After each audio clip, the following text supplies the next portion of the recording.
All right, well, let's go back now to the carbon tax. And the degree of difficulty, clearly, is magnified because it's built on a foundation of a broken promise. Yes, they have a lot of trouble there, and it's one that Tony Abbott will be exploiting. I'm not sure why Julia Gillard insists on continuing to say that it is not a broken promise, because that vision of her on Channel 10 prior to the election has been played so many times. There will be no carbon tax under the government I lead.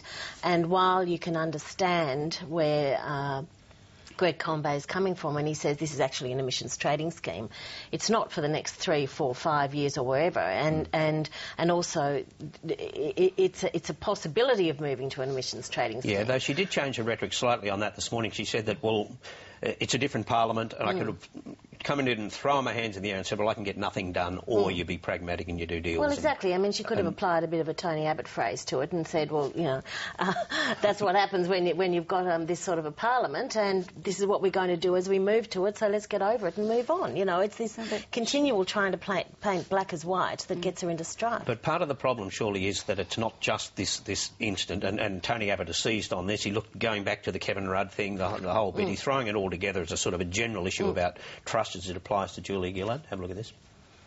I hear, just ask Kevin. The promise not to introduce a carbon tax was actually the second most solemn pledge that this Prime Minister made in the course of the last election.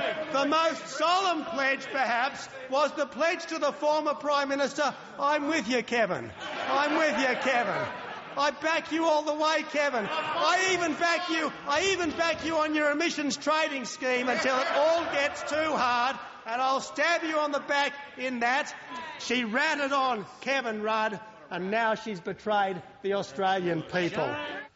So, Laura, it's a bit like the GST. Howard said never ever GST, but then he went to an election and he argued it and eventually won the debate. Is it possible here that this is the early part of the debate, but then it will start to focus on other things, like the reality of the thing and compensation and so on? Well, I think there are a couple of things here. One of them is I think it probably will be like that. You know, it's never good when you look like you're breaking a promise, but I suppose I'd make 2 points. One of them is how many people voted for Julia Gillard because she said she wouldn't introduce a carbon tax? You know, I mean, to how many people was that a threshold issue? Say, oh, well, I'm going to vote for her because she's not doing that. Since nobody was doing it, I don't think it was.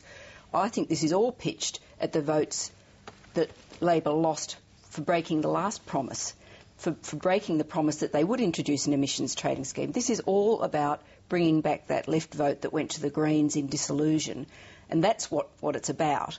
And, you know, a lot of people who probably won't ever vote for Labor will say, there you go, you can't trust them.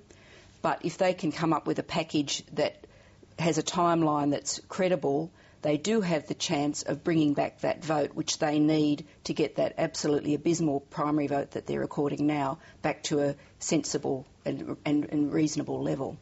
And then, of course, the history of this is that when they did abandon the ETS, it said that Julia Gillard and Wayne Swan put the weights on Kevin Rudd. Yeah, that's exactly right. This is the sort of thing that Tony Abbott will continue to hammer, because they have got a flawed history, but so does the opposition have a flawed history. I mean, you know, two leaders prior to Tony Abbott founded on the whole emissions trading scheme. Tony Abbott supported it for a long time. That's right, exactly. So neither side are covered in glory when it comes to discussing this issue and what it's meant to the individuals within the debate. So I guess we're not going to really be able to discuss this in a proper sense until we know what's actually on the table. I mean, so far it's always the atmospherics of the thing. She certainly fired up about this, and she went on, I think, quite deliberately, Ellen Jones and then Neil Mitchell. And what did you make of those interviews? There were a lot of passion. Yeah, a lot of passion. I don't think they reflected well on anybody, and especially her. I think she would have been much better at coming up and saying, yep, that's what I said. When I said it, I meant it, but the climate changed, you know, things happened, so I had to change as well. And instead, we had this whole liar, liar, pants on fire thing that went basically all morning, where she was trying to argue black was white. There was that, there was that, but there was also the other aspect of this where these guys make a lot of assertions and they just let it out there, and she seems determined now to challenge them, and that's unusual for politicians. Most of them just cave into these people. Have a listen to this exchange on 3AW. People are feeling dudded, people are feeling unsure and insecure. Last time I came on this show, you were there bristling and saying to me, the flood levy, people hate it. Look at the polls on TV screens. Everybody hates it. There will be a riot. Oh, you know, what a dreadful, dreadful mistake. Well, I'm happy to say, Neil, that I said to you then, calmly on that show, I believe the Australian community will come to accept this as the right thing to do.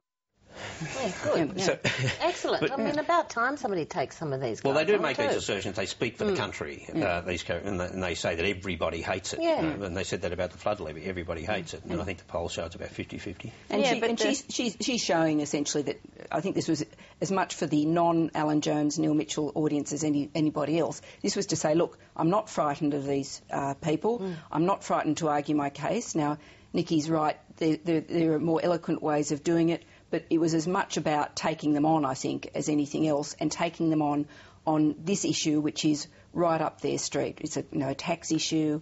It's one where they get Tony Abbott on and they all agree with each other. It breaks this cycle that you get on, particularly on the Alan Jones program, of everybody agreeing with him and each other about something. But it also gives a view of Julia Gillard that we don't often get. I mean, we'd get it in Parliament and got it a lot more before she was Prime Minister, that feisty Julia Gillard.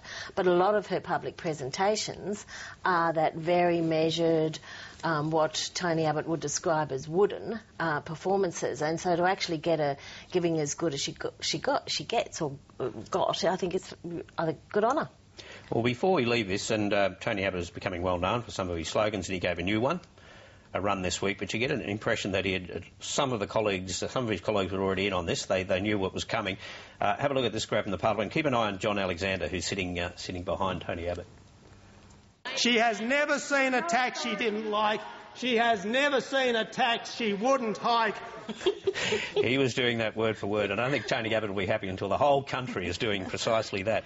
And just one other thing on this front as well. He's sort of using the line every minute of every hour of every day and so on. Well, we think he can do even better than that. Here he is. We will fight this tax every second of every minute of every day of every week of every month. We shall fight on the beaches, we shall fight on the landing grounds, we shall fight in the fields and in the streets, we shall fight in the hills. We shall never surrender.